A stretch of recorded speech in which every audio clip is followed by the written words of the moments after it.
Петрушка мен укропты турадық, пиязды турадық. Енді петрушканы, укропты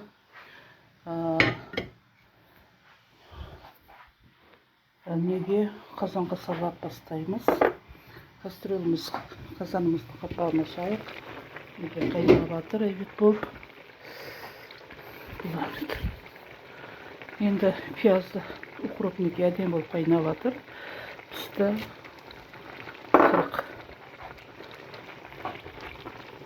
40-50 минут болды.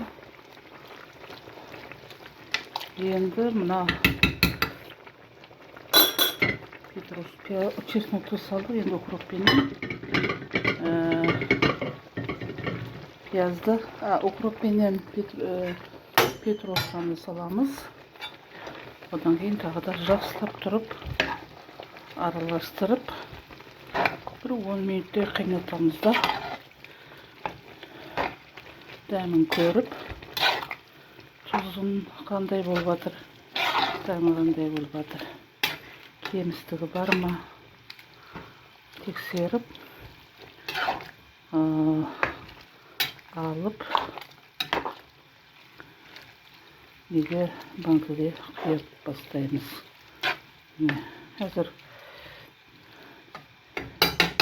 мен тағы бір мәрте көремін.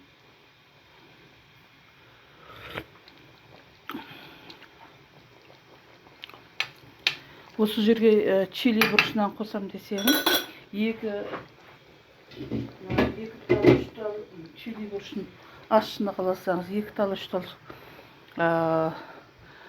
чили бұрышын қоссаңыз болады. Егер ащы керек емес болса, сол күйінде қалдырсаңыз болады. Мен 2 түйір ащы чили бұрышын қостым, сол үшін шамалық ащылау дәм берді. Алдын тәтті еді, мен өзім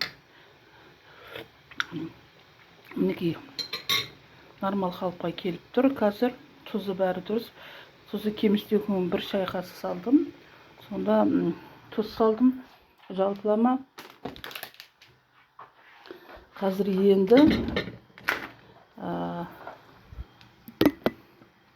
уксусты құямыз ба, құймаймыз ба деп отырған кісілерге мен енді 1 ас қасық уксус қосамын.